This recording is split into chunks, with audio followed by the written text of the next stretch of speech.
Hello friends, हमारी जो KVS TGT series चल रही है उसमें हम 10th NCERT कर रहे हैं, उसको सॉल्व कर रहे हैं। और इसी सीरीज में आज हम चैप्टर नंबर 4 है हमारा फर्स्ट फ्लाइट का, from the diary of Anne Frank. इस चैप्टर को आज हम एक्सप्लेन करने जा रहे हैं। तो वर्ड टू वर्ड हिंदी में आपको पूरा चैप्टर एक्सप्लेन किया जाएगा। तो सबसे पहले हम बात कर लेते हैं फ्रेंड्स थोड़ा सा ऑथर के बारे में। देखिए, ऑथर है फोटो जैसा ऑथर का आप देख रहे हैं।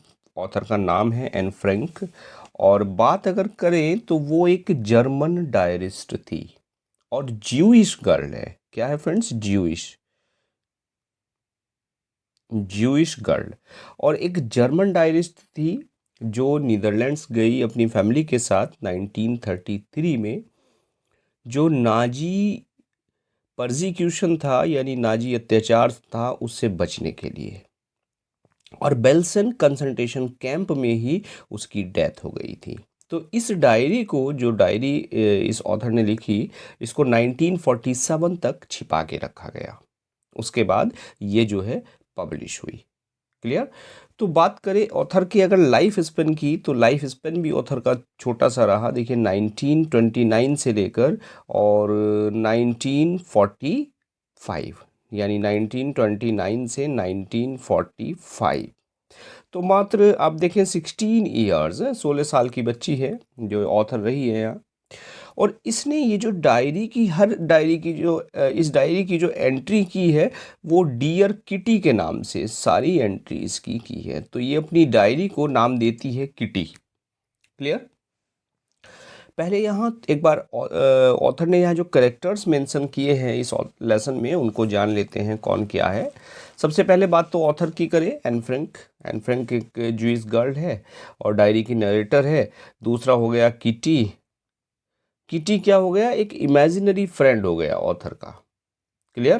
कहाँ? जो डायरी की फॉर्म में है, यानी जो डायरी है, डायरी को नाम दे दिया किटी। इसके बाद एक कैरेक्टर है एडिथ हॉलैंडर फ्रैंक। ये है एन की mother. Edith Hollander Frank, Anne की मदर। और जबकि एन के जो फादर हैं, फादर का नाम है ओटो फ्रैंक। एन के फादर। एक कैरेक्टर है यहाँ पे आता है मार्गॉट।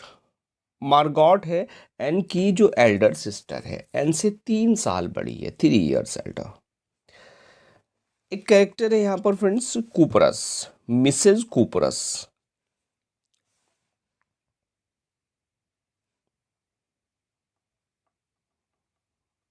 KUPURUS, Mrs Kupurus. कूपरस कौन है?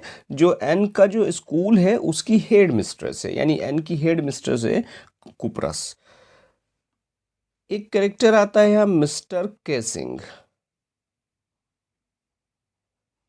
Mister Keesing, not Kesing. तो मिस्टर कीसिंग क्या है? वो एनी के स्कूल में मैथ पढ़ाते हैं, यानी एनी के मैथ्स टीचर हैं। और चूंकि एन जो है वो टॉकेटिव है, तो एन को वो पसंद नहीं करते। क्लियर? एक कैरेक्टर है यहाँ फ्रेंड्स साने, SANNE, साने।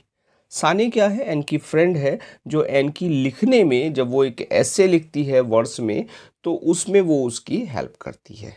कौन? साने। क्लियर हो फ्रेंड्स? अब थोड़ा सा बात जान लेते हैं हम इस डायरी के बारे में, क्या ऑथर ने यहाँ कहा है इस चैप्टर के बारे में। देखिए, जो डायरी है, इस डायरी की जो ये जो हमारा प्रेजेंट लेसन है, उस डायरी का एक पार्ट है। क्लियर? उसका फर्स्ट पार्ट है। और इसमें वो हमें बताती है अपने अर्ली डेज, अपनी लाइफ के जो अर्ली डेज रहे हैं उनके बारे में बताती है कि किस तरह से उसने डायरी लिखने का निर्णय लिया। क्योंकि उसका कोई फ्रेंड नहीं था, इसलिए उसने क्या शुरू कर दिया? डायरी को लिखना शुरू कर दिया। अब यहाँ बता रही है कि मेरा जो जन्म है वो 12 जून 1929 को हुआ। बहन के बारे में बता रही है, 3 साल बड़ी थी। 4 साल होने तक वो फ्रैंकफर्ट में रही। 1933 में उसके पिता हॉलैंड में चले गए, मॉन्टेस स्कूल में पढ़ने के लिए उसको भेज दिया। 6 साल की होने तक वो वहाँ पढ़ी थी। और कह रही है, जब मैं कक्षा 6 में पहुँची तो अपनी हेड टीचर का वो जिक्र करती है, कूपरस का, जो हेड टीचर थी। कहती है कि हम दोनों एक दूसरे को बड़ा प्यार करते थे। लेकिन मेरा कोई साथी नहीं था, इसलिए मैंने अपनी डायरी को अपना दोस्त बनाने का निर्णय कर लिया। और फिर वो अपनी किटी के बारे में कहती है, इसको मैंने किटी नाम दे दिया। और इसके बाद अपना एक एक्सपीरियंस वो यहाँ लिखती है और उसमें जिक्र करती है मिस्टर केसिंग का, जो उसके मैथ्स के टीचर हैं। कह रही है कि एक दिन मिस्टर केसिंग ने मुझे जो है कक्षा में बोल रही थी उसकी मुझे सज़ा दी, उन्होंने मुझे एडिशनल होमवर्क दे दिया और एक जो टॉकेटिव जो व्यक्ति होते हैं यानी बातूनी जो होता है व्यक्ति, उस पर एक निबंध लिखने के लिए उन्होंने मुझे कहा। लेकिन उसके बाद भी मैं कक्षा में जो बोलने की आदत थी मेरी, मैं उससे बाज नहीं आई।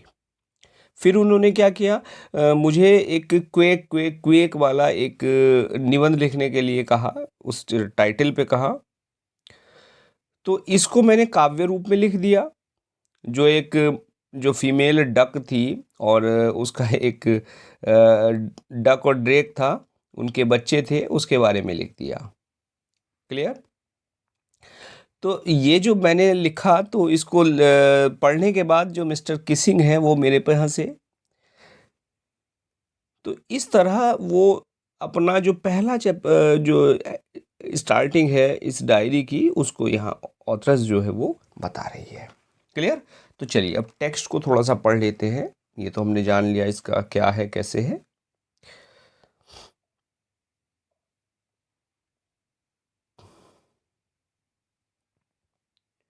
देखिए यहाँ एक चीज़ ऑथर ने यहाँ दी है। देखिए क्या दे रखा है कि जनरल, डायरी, लॉग और मेमोयर, इनमें क्या क्या अंतर है, किसको क्या कहते हैं। क्लियर? जनरल क्या होता है, डायरी क्या होती है, लॉग और मेमोयर।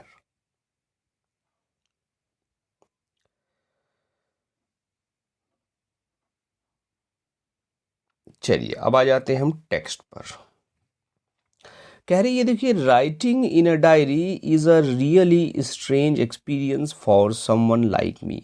कि मेरी जैसी लड़की, समवन लाइक मी, मेरे जैसे व्यक्ति के लिए, मेरी जैसी लड़की के लिए writing in a diary, diary में लिखना एक स्ट्रेंज एक्सपीरियंस यानी एक विचित्र अनुभव मेरे लिए रहा है।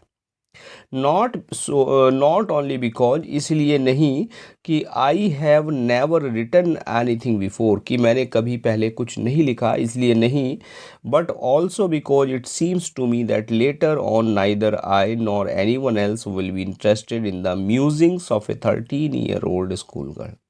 बल्कि इसलिए स्ट्रेंज रहा है कि मेरे जैसी जो लड़की है, मुझे ऐसा लगता है कि न तो बाद में मैं और ना ही मेरी तरह कोई एक 13 साल की जो स्कूल गर्ल है उसकी बातों में इंटरेस्ट लेगा। क्लियर? यानी कोई इंटरेस्ट नहीं लेगा 13 साल का बच्चा क्या लिख रहा है, इसलिए मेरे लिए ये एक स्ट्रेंज एक्सपीरियंस रहा है। ओ वेल। क्लियर? देखिए वर्ड आया फ्रेंड्स, म्यूजिंग्स। इंपॉर्टेंट वर्ड में मार्क करता चलता हूँ, साथ साथ आप ध्यान देते चलिएगा। म्यूजिंग्स कहते हैं डीप थिंकिंग को। क्या? डीप थिंकिंग, यानी जिसको आप चिंतन कह देते हैं हिंदी में। ओ वेल, इट डजेंट मैटर। अरे ऐसी कोई बात नहीं है, इसका कोई मतलब नहीं है। आई फील लाइक राइटिंग, कि मैं लिखना चाहती हूँ। And I have an even greater need to get all kinds of things off my chest, और मुझे और अधिक ज़रूरत है कि मैं अपने दिल की बातें, सभी बातें उसमें खोलकर लिख दूँ। थिंग्स ऑफ माई चेस्ट, अपने दिल की बातें। क्लियर? कि मैं अपने दिल की बातें जितनी भी मेरे दिल में है, यानी मेरी जो भावनाएं हैं, मैं उनको इसमें खोल कर लिख देना चाहती हूँ। आगे कहती है, बड़ी इंपॉर्टेंट बात कह दी, कि paper has more patience than people, कि लोगों की अपेक्षा कागज़ में अधिक धैर्य होता है। I thought of this saying, मैंने इस कहावत के बारे में सोचा, on one of those days, उन दिनों, when I was feeling a little depressed, जब मैं कुछ डिप्रेस्ड फील कर रही थी, एंड वो sitting at home with my chin in my hands, bored and listless, और जब मैं बैठी हुई थी, कैसी? अपनी जो चिन है, यानी जो अपनी ठोड़ी है, ठुड्डी है, उसको हाथों में रखे हुए, ऊबी हुई थी और उत्साहहीन थी। बोल्ड माने ऊबी हुई, और इट्स लिस्टलेस माने उत्साहहीन। क्लियर? वंडरिंग, और मुझे आश्चर्य था, मैं सोच रही थी, वेदर टू स्टे इन और गो आउट, कि मैं घर के अंदर रहूं या घर से बाहर जाऊं। Clear friends? I finally stayed where I was brooding, और अंत में मैंने ये सोच लिया, क्या सोचा कि ब्रूड माने, देखिए प्यारा सा वर्ड मिला आपको, ब्रूडिंग। ब्रूड कहते हैं फ्रेंड्स थिंकिंग डीपली, यानी गहरी सोच में पड़ जाना। जब आप गहरी सोच में पड़ जाते हैं तब आप क्या कर रहे होते हैं, ब्रूड कर रहे होते हैं। क्लियर? तो मैं किसी भी अप्रिय बात को गहरी सोच में जो है डूब गई थी। Yes, paper does have more patience, और आगे कहती है कि हाँ, कागज में अधिक जो धैर्य होता है वो धैर्य होता है। क्लियर? यानी वो कह रही है कि मैं किसी अप्रिय बात को गहराई से सोचते हुए जहाँ थी वहीं मैं फाइनली वहीं स्टेड, यानी फाइनली मैं वहीं बैठ गई, जहाँ थी वहीं बैठी रही, और गहराई से किसी बात को सोचते हुए, क्योंकि पेपर में अधिक धैर्य होता है।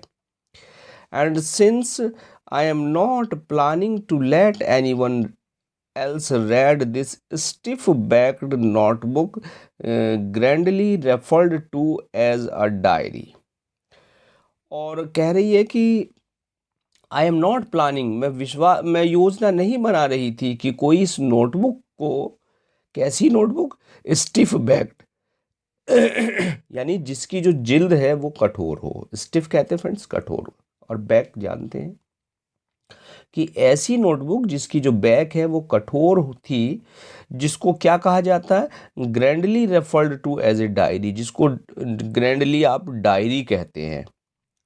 यानी मैं प्लानिंग नहीं कर रही थी कि कोई भी इसको, इस कठोर बुक जो थी, यानी ये नोटबुक थी कठोर जिल्द वाली, जिसको मुख्यतः डायरी कहा जाता है, कोई इसे पढ़े। Unless I should ever find a real friend, जब तक कि वास्तव में मुझे कोई वास्तविक मित्र नहीं मिल जाता। It probably want make a bit of difference, कि संभवतः इसमें जरा भी अंतर ना आए। क्लियर? क्योंकि संभवतः इससे मैं नहीं चाहती कि कोई जरा सा भी अंतर आए। और आगे कहती है कि now I am back to the point, और अब मैं इस पॉइंट पर वापस आती हूँ, that prompted me to keep a diary in the first place, I don't have a friend, और जिसने मुझे प्रॉम्प्ट कर दिया, जिसने मुझे प्रेरित कर दिया, किस लिए, कि इस डायरी को मैं फर्स्ट प्लेस पर रखूं, क्योंकि आई डोंट हैव ए फ्रेंड, क्योंकि मेरे पास कोई मित्र नहीं है। क्लियर? यानी जिसने मुझे सबसे पहले डायरी रखने के लिए प्रेरित किया, क्योंकि मेरे पास कोई फ्रेंड नहीं है। क्लियर हो रहा फ्रेंड्स टेक्स्ट? चलिए आगे बढ़ते हैं।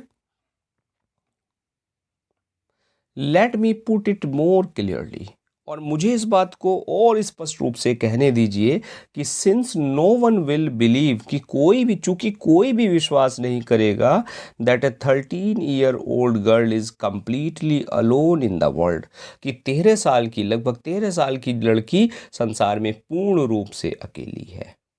एंड आई एम नॉट, और मैं हूं भी नहीं। आई हैव लविंग पेरेंट्स, कह रही है कोई भी विश्वास नहीं करेगा कि 13 साल की लड़की जो है वो संसार में अकेली है, और वास्तव में मैं अकेली हूँ भी नहीं। कहती है कि आई हैव लविंग पेरेंट्स, मेरे प्यारे से माता पिता है, and a 16 year old sister, और एक 16 साल की बहन भी है। And there are about 30 people, और लगभग 30 दोस्त हैं, 30 लोग हैं, आई कैन कॉल फ्रेंड्स, जिनको मैं मित्र कह सकती हूँ। आई हैव ए फैमिली, मेरा एक परिवार है, loving aunts and good home, और मेरे रिलेटिव यानी चाचा चाची, चाचियाँ हैं, और एक अच्छा खासा मेरा घर है। No, on the surface I seem to have everything, लेकिन सतह पर मुझे, बाह्य रूप से मुझे लगता है कि मेरे पास सब कुछ है, एक्सेप्ट माई ट्रू फ्रेंड, मेरे एक सच्चे मित्र को छोड़कर, सिवाय एक सच्चे मित्र को छोड़कर मुझे लगता है सब कुछ है। एक्सेप्ट मीन्स को छोड़कर, के सिवाय। Clear friends? And all I think, और जो भी मैं सोचती हूँ, about when I am with friends is having a good time, और मैं क्या सोचती हूँ, कि मैं जो सोचती हूँ कि मेरा जो समय है वो अच्छे से बीते।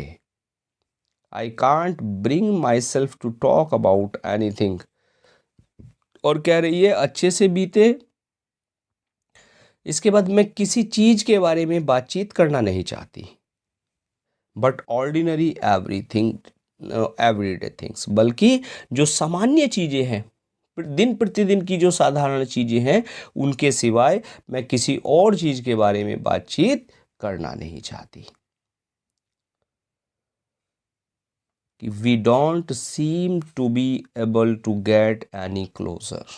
और कहती है कि हमें ऐसा नहीं लगता कि हम करीब आ सकेंगे, एंड दैट्स द प्रॉब्लम। और यही एक समस्या है, यही एक दोष है। Maybe it's my fault, हो सकता है कि यह मेरा दोष हो, that we don't confide in each other. और हो सकता है मेरा दोष हो कि हम एक दूसरे को अपनी गोपनीय बातें नहीं बताते। इन एनी केस, किसी केस में, that's just how things are and unfortunately they are not liable to change. और कुछ भी हो, बातें ऐसी ही हैं और अनफॉर्चुनेटली, दुर्भाग्य से, वे संभवतः लायबल टू चेंज, यानी वो परिवर्तित ना हो। Clear? This is why I have started the diary. और यही कारण है कि मैंने डायरी लिखने की शुरुआत कर दी है। क्लियर? कह रही है कि जब मैं मित्रों के साथ होती हूँ तो मुझे लगता है कि मेरा समय जो अच्छे से बीते, और मैं किसी चीज़ के बारे में बातचीत नहीं करती, केवल दिन प्रतिदिन की जो साधारण चीज़ों के बारे में। और आगे कहती है कि हमें ऐसा लगता है कि हम और करीब नहीं आ सकेंगे। और मेरा दोष है, इसमें कह रही है मेरा दोष है कि यह एक दूसरे को गोपनीय बातें नहीं बताते, कुछ भी हो। लेकिन संभवतः हो सकता है कि मेरी नेचर परिवर्तित ना हो, और इसलिए मैंने जो है डायरी की शुरुआत जो है वो कर दी है। To enhance the image of this long awaited friend in my imagination. और अपनी कल्पना में इस लॉन्ग अवेटेड, यानी जिसकी मैं प्रतीक्षा कर रही थी, प्रतीक्षित मेरा जो मित्र था, उसकी छवि में, उसकी इमेज में। क्लियर? टू एनहेंस यानी उसको बढ़ाने के लिए, यानी अपनी कल्पना में इस, अपना जो मित्र था मेरा, उसकी छवि में एक अच्छी, उसको एनहेंस करने के लिए, उसमें वृद्धि करने के लिए, I don't want to jot down the facts in this diary. मैं इसमें जॉट डाउन यानी लिखना, मैं इसमें फैक्ट्स को, इस डायरी में फैक्ट्स को नहीं लिखना चाहती, मैं तथ्य नहीं लिखना चाहती। The way most people would do, कि जिस प्रकार से अधिकांश लोग लिखते हैं। यानी मैं अपनी डायरी में तथ्य नहीं लिखना चाहती जैसा कि अधिकांश लोग अपनी डायरी में तथ्य लिखते हैं, but I want the diary, लेकिन मैं डायरी को चाहती हूँ टू बी माई फ्रेंड, कि ये जो डायरी है ये मेरी मित्र बने। And I am going to call this friend Kitty, और मैं इसको अपनी मित्र किटी कहूँगी। यानी मैं इस डायरी को चाहती हूँ कि ये डायरी मेरी मित्र बने, और इस डायरी को मैं क्या कहूँगी? किटी कहूँगी। क्लियर हुआ पैराग्राफ फ्रेंड्स? चलिए अब बढ़ जाते हैं आगे नेक्स्ट पैराग्राफ पे। Since no one would understand a word of my stories to Kitty, कि चूंकि मेरी किटी की जो भी कहानी मैं सुनाऊंगी, किटी को मैं जो भी कहानी सुनाऊंगी, तो उसका एक भी शब्द कोई नहीं समझेगा। If I were to plunge right in, plunge कहते हैं छलांग लगा देना। यदि मैं सीधे बात कहूं, यानी मैं अगर सीधे बात कहूं, मैं किटी को जो कहानी सुनाऊंगी उसका एक भी शब्द कोई नहीं समझेगा। यदि मैं सीधी बात कहूं तो it would better provide a brief sketch of my life, तो ये बेहतर होगा कि मैं अपने जीवन का एक ब्रीफ स्केच, यानी अपने जीवन के बारे में संक्षेप में बताऊं। Much as I dislike doing so, जो ज़्यादा लिखना मुझे पसंद नहीं है।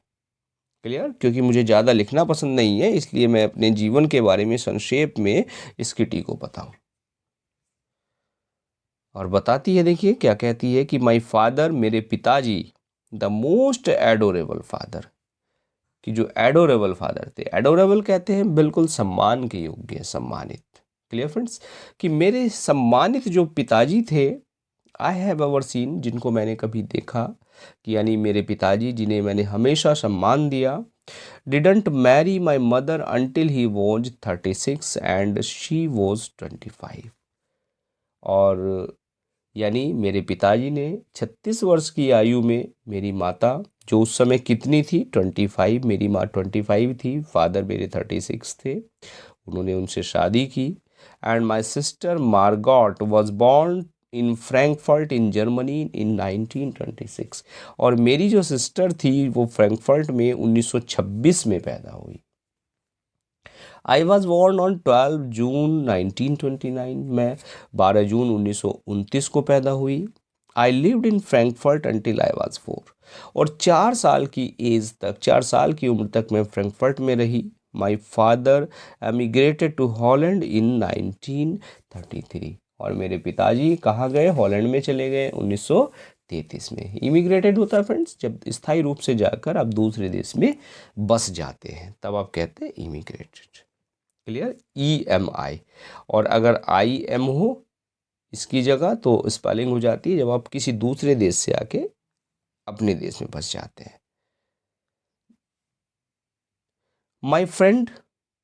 माई मदर एडिथ हॉलैंडर फ्रैंक, और मेरी माँ Edith Hollander Frank went with him to Holland in September.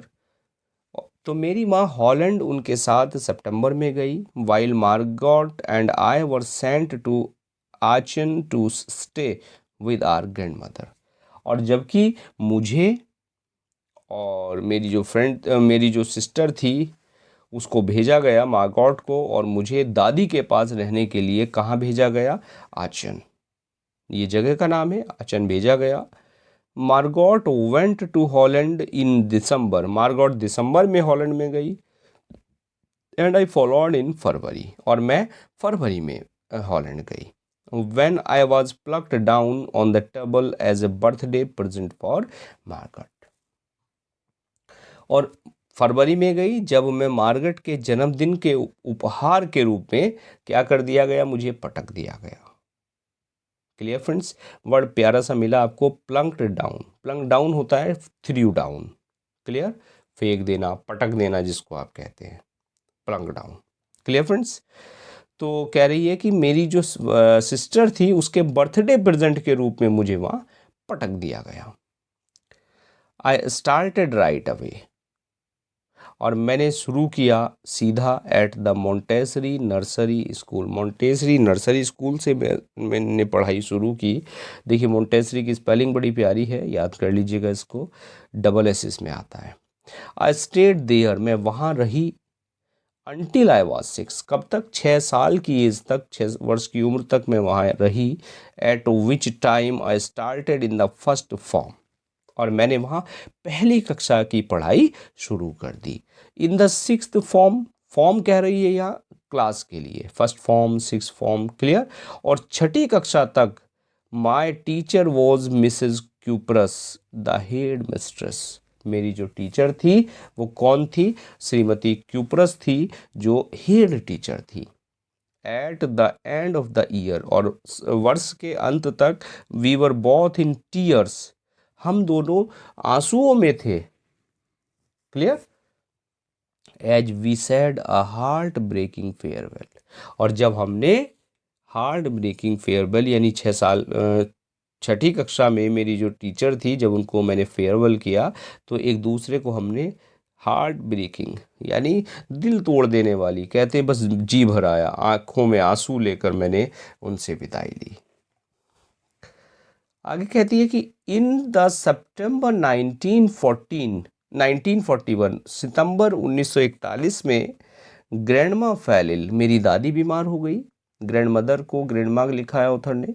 And had to have an operation, और उनका एक ऑपरेशन कराना पड़ा। So my birthday passed with little celebration, इसलिए मेरा जो जन्मदिन था उस पर छोटा सा सेलिब्रेशन हुआ। ग्रैंडमा डाइड इन जनवरी 1942, और जो दादी थी मेरी वो 1942 में मर गई। नो वन नोज, किसी को नहीं पता था, how often I think of her and still love हर, कोई नहीं जानता था कि मैंने उनके बारे में कितनी बार सोचा और आई स्टिल लव हर, कि मैं अभी भी उनको प्रेम करती हूँ। दिस बर्थडे सेलिब्रेशन इन 1942, और ये जो बर्थडे सेलिब्रेशन था 1942 में, was intended to make up for the other, and grandma's candle was lit along with the rest। यानी कोई भी नहीं जानता था, ये जो बर्थडे सेलिब्रेशन था जो 1942 को था, intended to make up for others, ये दूसरों के लिए बनाया गया था, दूसरों के लिए इस बर्थडे को किया गया था। और ग्रैंडमा की जो कैंडल थी was lit along with the rest, वो हमेशा के लिए जलती रही। Clear?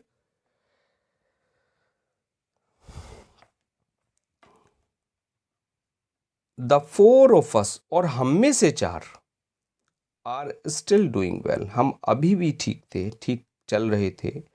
And that brings me to the present date of 20 June 1942 and the solemn dedication of my diary. Dedication होता है समर्पण, और सोलम कहते हैं फ्रेंड्स एक डिवोशनल को, यानी गंभीरतापूर्ण को।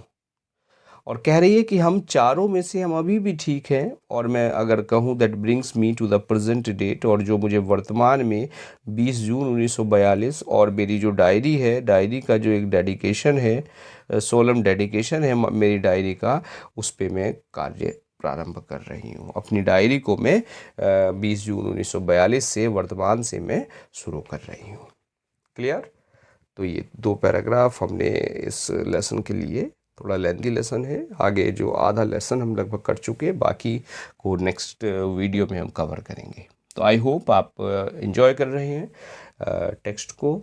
बुक आपके पास हो या ना हो, लेकिन आप यहाँ टेक्स्ट जो है वो देखिए, पूरी एक्सप्रेशन आपको मिल रही है, तो बढ़िया से आपको समझ भी आ रहा होगा।